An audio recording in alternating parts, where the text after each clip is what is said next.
මගේ නම චිරන්ත අමරසිංහ නිදහස් සුරකින්නෝ සංවිධානයේ සභාපති අද දින අල්ලස්සෝ දූෂණ වංචා විමර්ශන කොමිෂන් සභාවට විශේෂ පැමිණිල්ලක් ඉදිරිපත් කරනු ලැබුවා. ඒ පැමිණිල්ල ඉදිරිපත් කරනු ලැබුවේ අපි දන්නවා පසුගිය වසරේ 2023 වසරේ දී ශ්‍රේෂ්ඨාධිකරණයේ ගරු ශ්‍රේෂ්ඨාධිකරණය නියෝග කරා පාස්කුරිදා ත්‍රස්ත ප්‍රහාරයට අදාළව ඒ අදාළ අපි දන්නවා එවකට ජනාධිපති සිරිසේනට මිලියන 100ක් ඒ වගේම එවකට රාජ්‍ය බුද්ධි සේවාවේ අධ්‍යක්ෂක නිලන්ත ජයවර්ධනට මිලියන 75ක් ඒ වගේම එවකට පොලිස්පති පූජිත් ජයසුන්දරට මිලියන 75ක් ඒ වගේම එවකට ආරක්ෂක ලේකම්ව සිටි හේමසිරි ප්‍රනාන්දුට මිලියන 50ක් ආදී වශයෙන් සිසිර මෙන්ඩිස්ට මිලියන 10ක් චීෆ් ඔෆ් නැෂනල් ඉන්ටෙලිජන්ස් එතකොට මේ රාජ්‍ය බුද්ධි ප්‍රධානියට මේ අයට සියලු දෙනාට වන්දි ගෙවන්න කියලා ශ්‍රේෂ්ඨාධිකරණය ගරු ශ්‍රේෂ්ඨාධිකරණය නියෝග කරා. ශ්‍රේෂ්ඨාධිකරණය නියෝග කරේ පාස්කුරිද ත්‍රස්ත ප්‍රහාරයට අදාළව ඔවුන් වගකිව යුතුයි කියලා පැහැදිලිව තීන්දුව කරලා.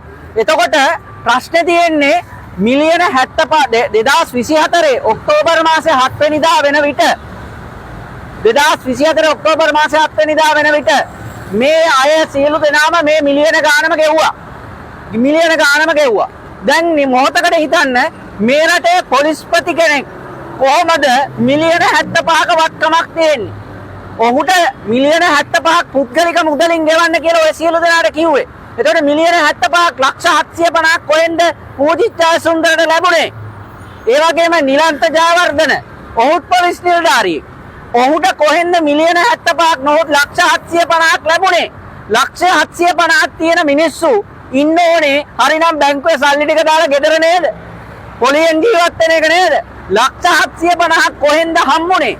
අන්න ඒක සම්බන්ධයෙන් තමයි අද දින මේ විශේෂ පැමිණිල්ල ඉදිරිපත් කරනු ලබන්නේ මා විසින් අල්ලස්සෝ දූෂණ වංචා විමර්ශන කොමිෂන් එකට මේ පැමිණිල්ල ඉදිරිපත් කරන්නේ.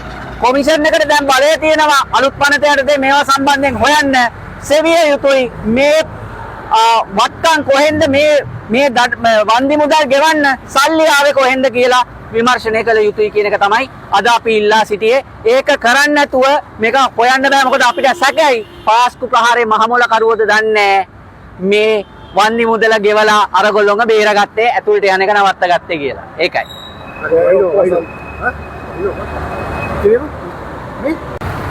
සුබ දවසක් ඔබ සියලු දෙනාට. මගේ නම චිරන්ත අමරසිංහ නිදහස් සුරකින්නෝ සංවිධානයේ සභාපති. අද දින අපි විශේෂ පැමිණිල්ලක් ඉදිරිපත් කරනු ලැබුවා.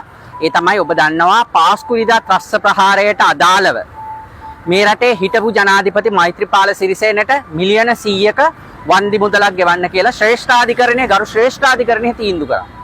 ඒ වගේම එවකට හිටපු පොලිස්පති පූජිත් ජයසුන්දරට මිලියන 75ක් ගෙවන්න කියලා ශ්‍රේෂ්ඨාධිකරණයේ තීරණය කරා.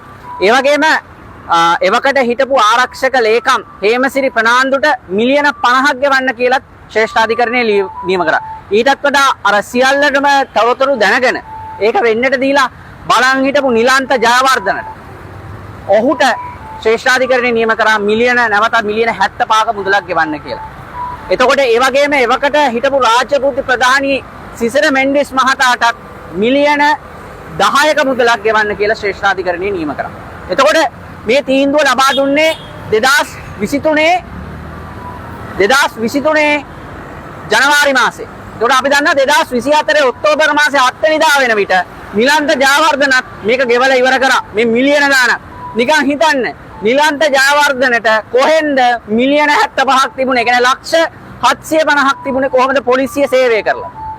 ඒතකොට ශ්‍රේෂ්ඨාධිකරණය දා කිව්වා ඔවුන්ගේ පෞද්ගලික මුදල් වලින් ඒක ගෙවන්න ඕනේ කියලා. දැන් ඔහුට කවුද මිලියන 75 දුන්නේ?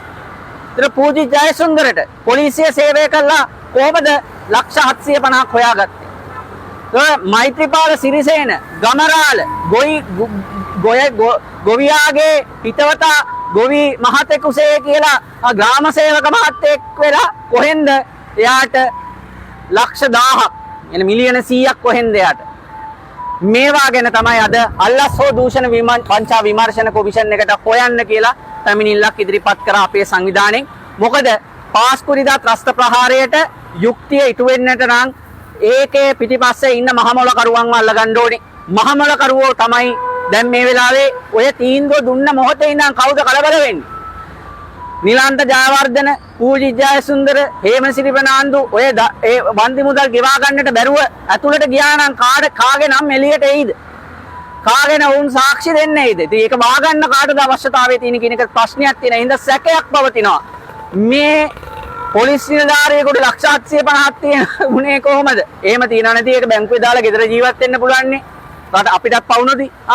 ඊටපු පොලිස්පතිතුමාටත් ගෙදර ඉන්න තිබුණා ලක්ෂ 750 බැංකුවේ තියෙනවා.